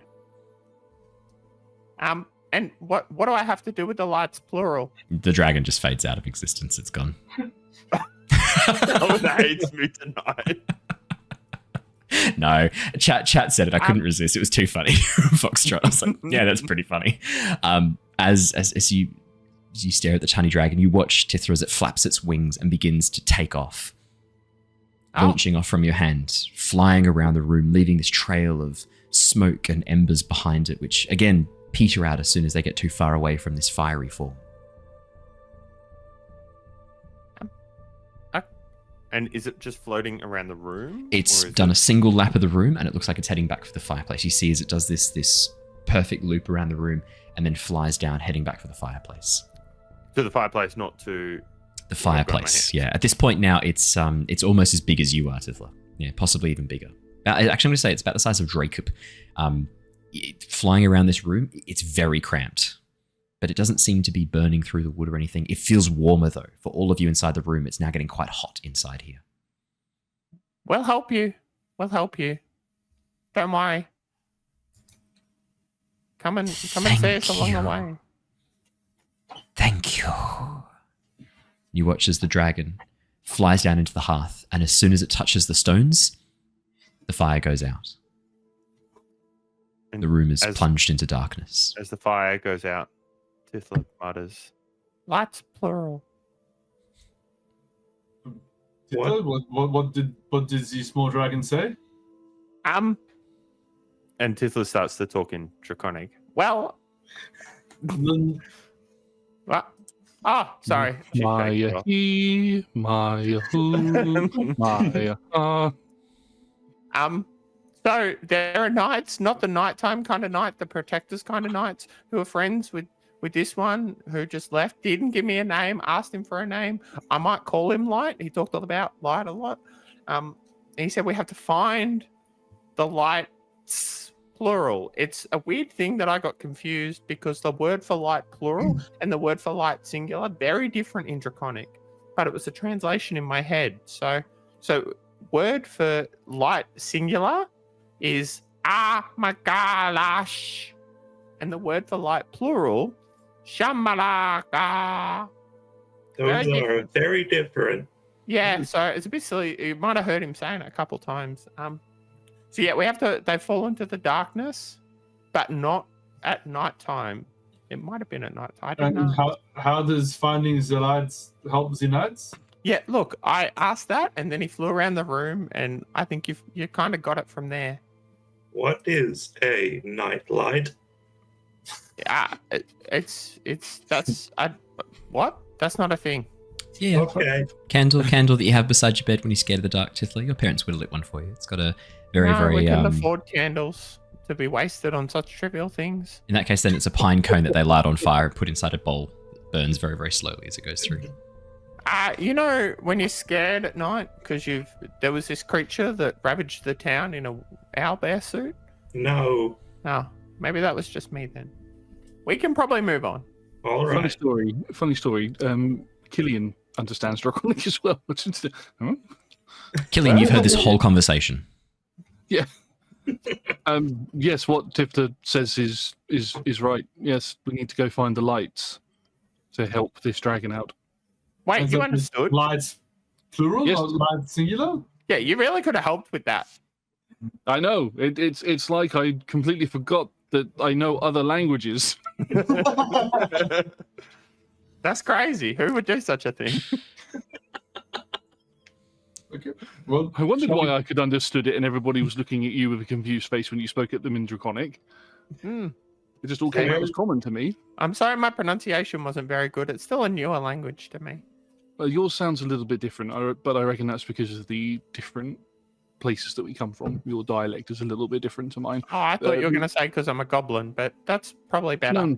No, lights in Draconic in Faerun, lights and lights plural are very similar words. There's just a little bit of an extra at the end for plural. Thank you. I'm learning so much from you. Thank you. Should we go and find those lights plural? Yes, let's go find the lights plural. So for Tithla and Styx's benefit, I'll describe the room that you're in a little bit more detail, just because you guys sort of rushed in while all of this was going on with the owlbear skin rug. This room has been essentially, it looks like it's been ransacked. The furniture that was in here has just been tossed around and broken, rotted. It looks like this room has really aged pretty horribly. Standing upright against the north wall, that large, dark wardrobe-looking thing on the map, that's actually a sarcophagus made of black wood with the effigy of a woman wearing a crown and long, flowing robes carved into the lid. Cool. And Styx, you made an investigation check to have a look around the room and look at the fire too, didn't you? It was 21. Yeah. Styx. Caught the sneeze. You're welcome. Styx. I was close. Styx. As you have a bit of a closer look around the room, the section of wall on the other side of this sarcophagus, that sort of northeastern wall, there's a draft coming from underneath a section of those stones. Faint, but you can see where dust has been pushed away at the bottom, pulled up against the flagstones. There's air moving underneath that wall. I have found a thing. Styx is just going to wander over and kind of crawl down close to it and see, is it like the sarcophagus can move and there's something under there, or what am I looking at? So the sarcophagus itself, it's not underneath the sarcophagus, it's actually the wall, the northeastern wall, in that corner. The eastern this wall. black thing is the sarcophagus, Yeah, right? the large, dark, wardrobe-looking thing is the black sarcophagus. So it's not even connected to the wall with the draft. No, not at all. That's something else. Has that been opened out of curiosity? No, at the moment you can just see the lid closed with that wooden effigy of a woman wearing a crown, dressed in long flowing robes, eyes closed, arms crossed over the chest, in one hand holding a scepter, in the other hand holding what looks like a flower carved into the coffin. And it's worn away. The features of the woman are hard to kind of see clearly. Given, and this may be a stretch, but given Styx's history pre-Styx, do I recognize the iconography on that? Styx, I would love a history check from you, please. I can do that. As you have a bit of a look over. 14. Styx. Something about this does seem familiar. Ever since you walked through the ruined courtyard and saw the stone statues, something's been niggling the back of your mind. Feeling like you've been here before, seen this before. Not ruined, but built. Brand new, looking perfect. Something about this woman too. Feels familiar. Feels very, very close. You're not sure why though. Not like as close as having seen her in a previous vision in a recent episode. Looking at the figure, it doesn't look quite the same. The facial features look a bit different. This woman looks a lot older for a start. The effigy of the woman with the crown, she looks much, much older. Her hair's actually clipped quite short, whereas the woman who you've seen in your dreams, in your memories, has very long, flowing black hair. So I think Styx, on his way to discover what that draft is, would have been totally distracted. Yeah. And is now completely redirected and is just... Actually, I think he's probably going to try and open the sarcophagus. Yeah. I'm not one for spamming it, but I feel that this could be quite good, quite interesting for story purposes. Could I cast guidance on Styx to add a D4 to that history check? Yeah, 100%. Ooh, D4. I don't like just randomly just giving it out as many times as I can, but this feels like it could be important. Extra 2. Right 16. Styx. You feel like the sarcophagus. You know it's got nothing to do with death. You know it's not a container for a body. You have the weirdest feeling that you've seen someone open this. People sitting in this room. In fact, sitting in front of the fire. Person getting up. A man with silver hair, silver eyes, and a beaming smile, reaching up and opening this sarcophagus. The sound of glass clinking. The sound of liquid pouring. That's all you get. So I found the bar. All right, I'm going to try and open it. Styx, the wood opens, the wooden lid opens easily. It's been mounted on hinges that, while haven't been oiled in a very, very long time, are balanced beautifully. This grating sound of metal scraping against metal as the rusty hinges are forced open reveals a drinks cabinet built inside the sarcophagus.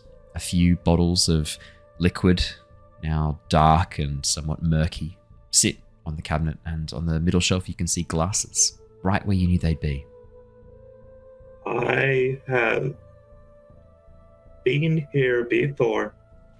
I I know this place. I have memories of this place, friends.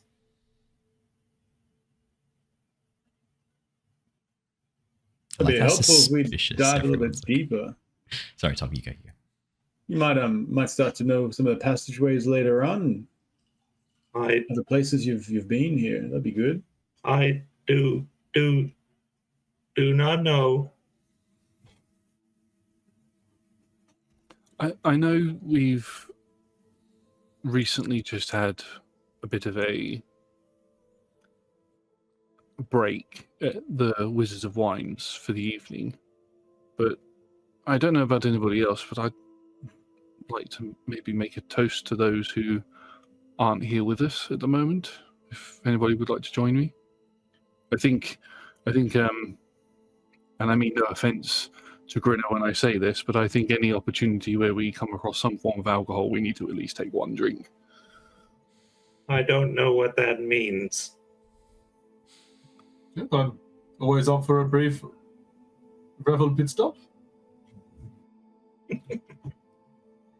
Styx starts grabbing handfuls of anything in the cabinet and starts passing it around. Yeah, I mean, the labels have long since worn away. It's hard to know exactly what these liquids are. There's some ones that are partially clear, some that are kind of like a bit of a milky white, some that are more of like a murky orange. Just mix it together. It's just liquid Styx. These biologics drink liquids all the time. You just mix them together. It doesn't matter which. Can I, as I collect them all in order to hand them out, can I cast Purify Food and Drink? I was just thinking if you can mix them all together, I need to cast Purify Food and Drink on it. Yes, you can, Styx. Of course you can. Of course you can cast Purify Food and Drink. Does that remove? If it's alcohol, does that remove all the alcohol? Oh, it Free does. of poison. Free of poison. And if it was just poison, like if it's a bottle of poison, what does that do to it? It basically like attenuates the protein, the poisonous protein, or like attenuates the molecule. So it's still like a liquid. It doesn't evaporate the liquid because like tastes bad. Just like attenuates the molecule that's poisonous and means that it can't bind to your cells or can't do the damage that it normally does. Styx, I'm not going to say right away. But yeah, as you cast this, you watch as the murkiness, the particulate matter that is collected in these bottles clears up instantly, revealing these beautiful crystal clear white liquids. Crystal clear liquids. The murky white one clears up to this almost like a light blue, this electric blue color, and that murky brown one. It's a gorgeous orange amber color. Captures almost the essence of fire within it. I pass them all out. I need to know who's drinking and I need to know which drink you select. Clear, blue, or orange? Oh, crack a blue. Crack a blue? I was going to go the orange. Orange. Killian, orange? I'll go for the clear one just so we've got a bit of variety. Excellent. Tithla, you're too young to drink. Tithla doesn't. Unless one looks like it's milk, then no, thank you. That milky white one did look like milk, but then Styx did something to it, and now it's electric Tithla blue. went to it, and then it changed. It's weird Star Wars milk. No, we don't talk about those. Jonor, Theo, and Killian, I would like you to each roll me a Constitution saving throw, please. Okay, then be only for. You just pour it into the bear's mouth. Fantastic. 16 for Jonor, 18 for Killian. Wow.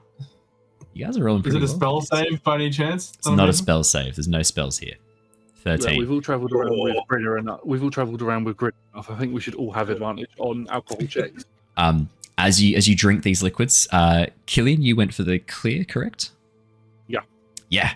As you take a swig, this is some sort of clarified spirit. The flavor is almost a little bit like lavender. It's quite nice. It's not super sweet.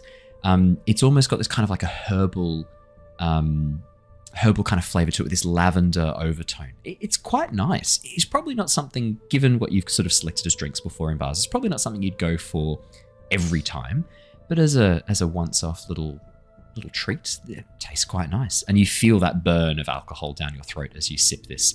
I am going to home rule that alcohol, while technically like toxic to the human body, isn't actually a poison per se by the barest definition of the word poison. And I'm stretching the limits here a little bit. It's technically not. Theo, as you drink the blue, I die. Sweet. This is very, very sweet. It's almost got this kind of like a berry flavor to it. Not quite as strong as like a strawberry or a raspberry, but with a bit more of like a sweeter flavor than like a blueberry, for example. But the flavor is actually quite delicate itself. For those who've had cloudberry before, it's essentially the flavor of cloudberry. It's kind of like almost like a cross between a cranberry, raspberry, and a blueberry in terms of flavor, with a bit more sweetness underneath it. Again, this is quite nice. This almost tastes a little bit like some of the sweeter Satyr mellow-mels, the fruit wines and fruit meads that the Satyrs brew for very, very raucous revels, where they want to get drunk on delicious alcohol very, very quickly. It's quite nice. Reminds you of home a bit. Chug it down. You chug it down, but the whole bottle, or what's left in the bottle. I was just saying, like little bottles. Where are we at? For the electric blue, there's I guess the equivalent of like 400 mils. And it's tasting like quite sweet wine, like a melon. Spring. It tastes probably a bit stronger than that. Think the alcohol. There's a flavor on that. Think of the alcohol equivalent of absinthe with the flavor of like a the flavor of like a sweet wine. Yeah, I can have a decent mouthful. I'd like you to make me another Constitution saving throw, Jonor.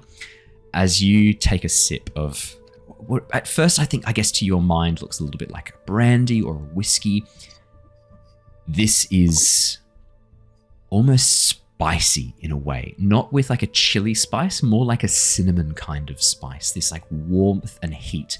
I guess not too dissimilar to like a fireball, if it was in our world. I guess it's quite a strong cinnamon whiskey.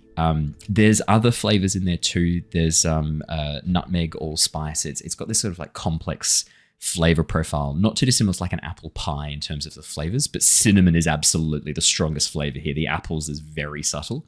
Cinnamon and nutmeg at the very, very forefront of your palate. It burns down your throat. But with a 16, I mean, you've sipped a whiskey in a library late at night. You can handle your whiskey. This isn't the worst in terms of the burn, and you take it like an absolute champ, taking a sip and then pouring a little bit more. Theo, 13 and 16. Brave-faced. What was that? Sorry, Jonor? A brave face says, warm apple pie. He wears it well. He looks very convincing. Theo, 13. As you begin drinking more of this, you're feeling pretty damn good. Like, there's a really nice buzz starting to come across your pores on the cold stone. There's like a little bit of a tingle in your large bare pores. Yeah, I mean, you're feeling buzzing. For those of you, anyone standing sort of around or near Theo, for the next sort of 30, 40 minutes, Theo isn't that coordinated. As Theo sort of like moves down the hallways, if he's walking around, he's going to be bumping into things and people. Theo, you have... fancy ball moves. Yeah, exactly. For the next 30 minutes, yes? How does that interact between Bjornling here or Satyr form? I turn back and just pass the fuck out. Immediately passes out. Completely fine, because no damage rolls over. Oh. Does poison roll? Technically, yeah, because any injuries you sustain in your Bjornling form don't. Although, but the effects carry. Hack for a party, like just right on, get tanked in wild shape, and then just turn straight off. Or just get tanked in Satyr form and then turn into wild shape and immediately be sober. Yeah, either one. Both work. I'd probably rather drive in Satyr form than bear form, but both good. With those backward knees, I don't know. That seems like a let's have a look, really let's have a look. dangerous. That seems like a really dangerous character concept, and sounds like the exact thing Grinner was going for. If only I had stuck around, I could have taught me this tech.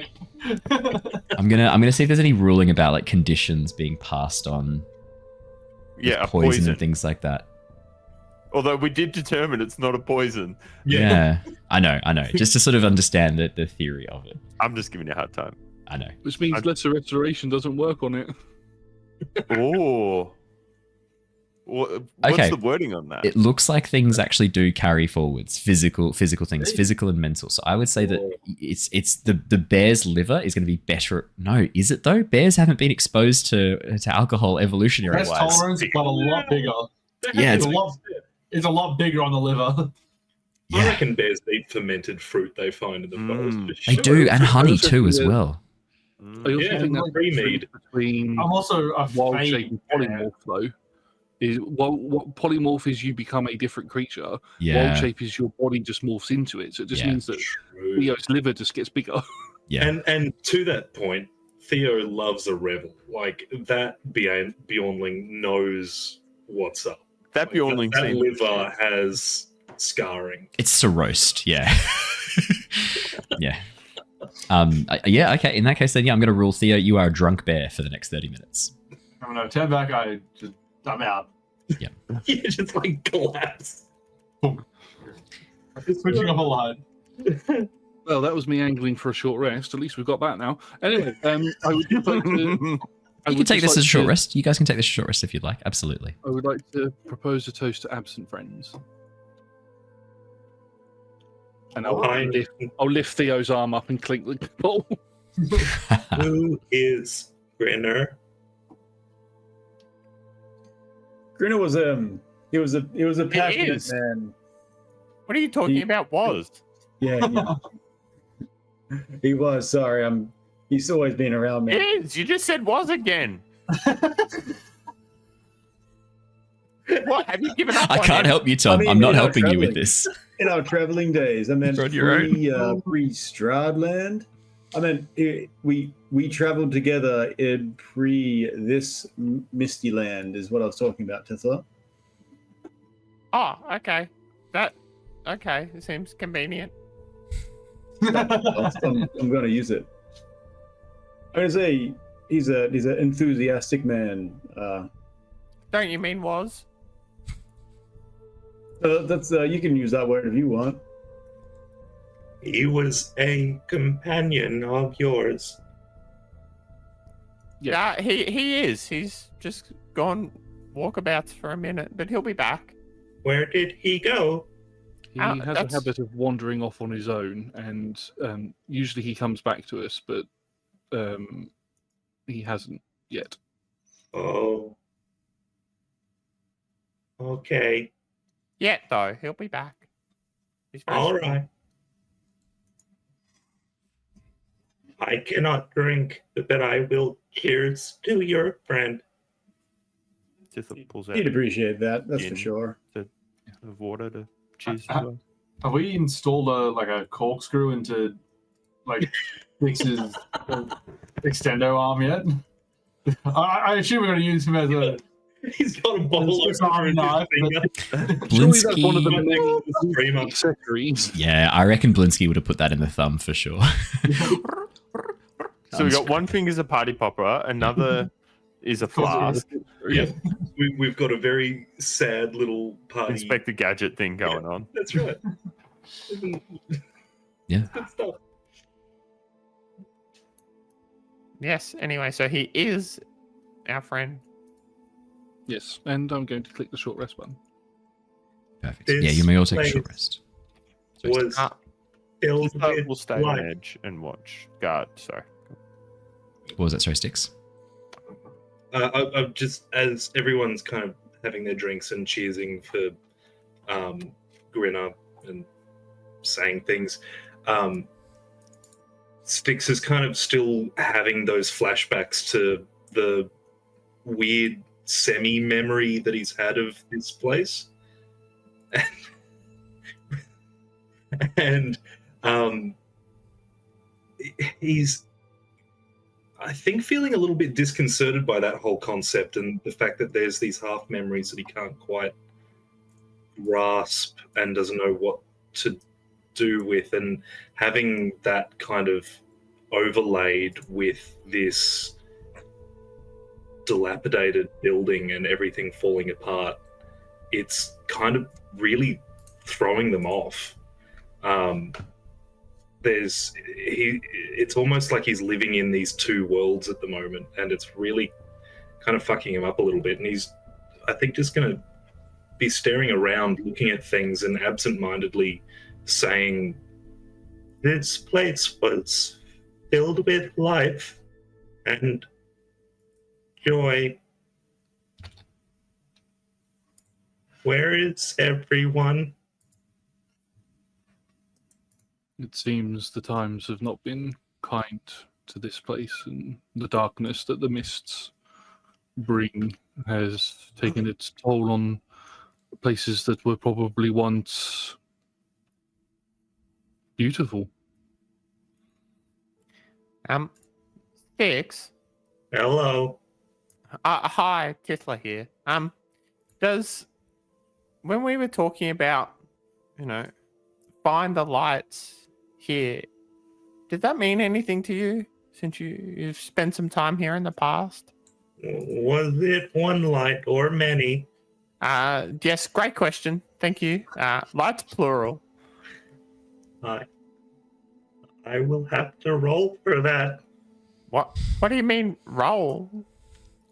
Oh, do you mean like your memory banks? They're a mechanical device. Need to like a Rolodex. Whatever One that moment. is. I am thinking. Can I roll for the lights? You can make another history check. Yes, Styx. Why is it now I'm imagining that Styx just puts a D20 in his shoulder and it comes out of his hand like a dice tray? Styx is just an enormous dice tower. It rattles out in between his teeth. Oh no! Oh, it'd be like bone dice as well. They would be for sure. Oh yikes! Yeah, go on. Let's make another history check. Did it come through? Oh, good. Terrible. Hasn't come through yet. Sorry. Did it not? Good. Oh, let me try that again. Why did it not like that? I can just see Jonor's hit dice. Just some pretty nice hit dice, Jonor. The way that you roll hit dice in this is really awkward. I thought you click short rest, select the amount of hit dice. Yeah. D&D Beyond has just gone down. Oh, is that what's happening? Okay. I've just tried a couple times. The first roll was 12 anyway. Okay. 12's not too bad. Styx, as you take a moment to focus, it's not so much that you remember what this deal about lights is or anything like that. It's more like, as you take a moment to reflect on Tithla's words, specifically what the dragon said actually indicated that you were looking for the knights to show them the light again. Right. Okay. We must help the knights. Do I know who these knights are? I mean, your memory tells you that this place was as you reflect on this and look back with a 12, you have flashes of men and women in glorious scale mail armor, standing atop the battlements, proudly looking out, gathering in the courtyard. This was a place of warriors and heroes. In fact, you feel like you've been here before. You feel like you were presented here to someone important. All right. The protectors of this place, they must be shown. I think they have lost their way. I do not fully understand, but I believe the light is perhaps more metaphorical. Ah, so you mean, so it's not lights plural, it's lights metaphorical. Yes, I don't know what inflection you use for draconic for that. However, I believe they must be shown the goodness again. I do not have the correct words, but we can do good here. We have the correct people. We've turned Valakia around, and look at the abbot. Couldn't be a better positioned group, I think. All right. And I think maybe no bloodless coups here. You want a blood clue? You want to hurt people? No. I was just thinking maybe no. Coup?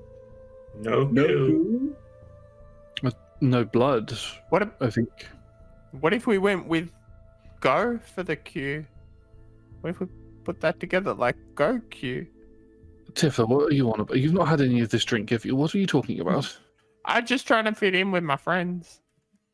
I am your friend. I guess so, yeah. Theo's going to be like rumbling around the room, just like rubbing up against the wall, scratching his back in various places. Theo, your butt's itchy. It's a little bit itchy. You can't quite reach it in Bayonling form. But Styx is covered in sharp edges. He looks like an excellent scratching post. I knew that was coming. Go musk up on his leg. I have no doubt that one of my fingers opens up into like a butt scratcher. That could have gone so many ways. Yeah. What are you doing? I'm helping. And as far as the last word, where they're like, still pulling up in the air. Is this the cliffhanger you want to leave it on? No, but it is. What does Styx's finger pop out as? I don't want to leave it on this, but I feel like I've really been shafted. Much like Theo. Coincidentally, yeah. His finger is left out while Theo rubs up against, and then something happens, and Theo's eyes go wide as we cut to the end of the Find out what happens on next week's episode. No, the cliffhanger we're going to end on is as you finish your short rest. We've been talking for a while. Styx, at this point, you remember there's that draft underneath that section of wall over there that you completely forgot about. And the only thing that reminds you of it is you watch as that section of wall slowly begins to slide forwards and then slide along, revealing a figure hidden in the shadows beyond.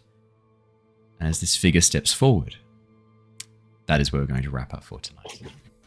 Oh. Somehow I managed to swing that from the jaws of whatever the fuck wasn't you were jaws, talking that about. was the No, we're good. So thank you so much for joining us, everybody. Pulling straight from the cheeks of defeat. I want this to be my full-time job at some point. I don't know if I've shared that with anyone. This is like an aspirational goal for me. And it's funny how you could watch something just slip away and die in front of your dream. Just poison. I'm kidding. Welcome. Thank you so much for joining us, everybody. It is wonderful to have you all here once again. If you're watching us on Twitch, don't go anywhere. We're going to go and raid our friends over at Corsair's Cove. If you're watching this on YouTube or listening to the podcast, firstly, thank you so much for getting through this episode. We were unhinged as per normal tonight. I'd like to say that this isn't how we normally are, but it is. This is the level of unhingedness. This almost has like a Blinsky special level of unhinged kind of feeling to it. Which in other news, we are due for another Blinsky special. Part of me is like I don't want to use them too often, and I know that Halloween we've definitely got one. So I've already started work on the Halloween Blinsky special. I want to go Blinskier than normal. I want to go harder, better Blinsky. So it's gonna be pretty epic. I've got some things in the works. It'll be really fun, and that'll be some fun stuff I can announce fairly soon. But for all of us here tonight, thank you so much for joining us. It is lovely to have you all here once again. We are going to rock and roll though. So until next time, stay safe, stay well, and we will see you all again very, very soon. But until then, everybody, goodbye. See ya. Bye. Bye. Bye. In terms of other announcements, I unfortunately have been requested by Jacob to pass the microphone. I have an announcement. Yeah, I know, mate. Yeah. Do you want me to bring you across to your special platform? If you wouldn't mind, I would like Big the boy one. screen. Give me the one. Hit me. You're in. Right. It's you're there. Takes a second. Okay, It's well, done. I realized I was looking at the stream and there's a delay on there, so There that's is, fine. yeah. Anyway, Damn it, he noticed. I muted him instantly. All right, there you go. Sorry. You can I go have now. a help message here, okay? I can use it if need be. Go on. I would like to apologize to the entire audience. Unfortunately, I was away for the last couple of weeks. Uncontrollable, unavoidable. There was news that I had to share with the world. News about one Maisie Hannah Peters. He knows her born middle name now, which is a bit concerning. 28th of May, 2000. Where she How does lives? that make you all feel? She's achieved things in life. Starlight? Studio albums. Owen, a few weeks ago, I mentioned Why is this directly to me? I care the least. in one of our updates, I mentioned that Maisie Peters had been opening for Coldplay. To that, you were rather impressed. Mildly. Let's give it the correct adjective. I was mildly You were rather impressed. You were very impressed. Prior to that, Maisie has opened for Ed Sheeran. Very impressive. 100,000 crowd. This guy present. How else do you find a talent such as that? Didn't buy a ticket. He crawled underneath the seats to get in. That all being said, Maisie reached new heights. On the 19th of this month, August, Maisie Peters opened for one Taylor Swift. Look at that, the two of them there, heroes. Maisie with the Queen, Tay-Tay, biggest artist of the world, recognizing the talent that is one Maisie Peters. What is happening? Dreams come. Okay, so we're just gonna. Nah, we're good. We don't need any of that. We're just gonna. He's got his help sign. Yeah. Yeah. I can only apologize Maisie, for that. Maisie, No, we're done. Maisie. Sorry, we brought him back too soon. I know you love a chant, but think about what you're chanting for. Yeah. So this is obviously gonna. He's got it in his background. This is obviously all going to get cut. This is all getting cut. I don't know why he persists with this when it's 2 seconds worth of work for me to cut it and infinite pleasure knowing that he's gone to the trouble to do this. So, It's frankly my favorite bit, though. Let's be honest. Jacob, you're unmuted. Yes. Can you please make better decisions? Because it does look like Taylor's Stick hiding behind you, ready to attack on Titan you. Oh my god.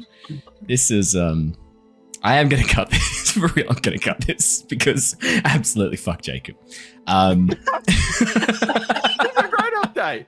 Okay, for everyone here, I messaged, I was going to be out for 2 weeks. Group said, what about the Maisie updates? That day, Maisie announced she was going to open for Tay-Tay.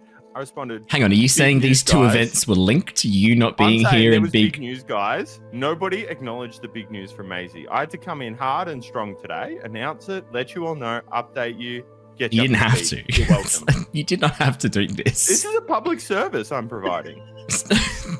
I have to assume the 2 weeks you're out were entirely due to you being international stalking Maisie Peters, correct? It's not stalking if you buy a ticket. That's not true. That's definitionally not true. Great. We're definitely gonna be cutting all of this. Just get my scissors out so I remember exactly where. He's really going to insist on this. He's really going to insist. I'm going to have to. Fight the power. Fight They the shall sponsor power. us. Please tell me someone has not just redeemed create an NPC and they've done Maisie Williams. It's Maisie Williams, they've said, which isn't Maisie Peters, so I think we're safe. I can have it just be some random. Yikes. Maisie Peters is what we need. Paisy Heaters. Paisy Meters? Paisy Maisie Meters. Hazy Peters, I think would be a good one too. We can do that. Oh boy. No, Maisie Williams is the actress from Game of Thrones, Arya. Well, we're doing her now. right. That's a superior choice. Well done. I appreciate the thought, chat. Thank you very much. I know you want to hear the truth. The truth will not be silenced by these naysayers. I literally control the edit. It will be silenced with much pleasure. It's not a democracy. This is a dictatorship. Have you not been playing Curse of Strahd? Like, you know how this goes. Let us do... Maisie. Okay.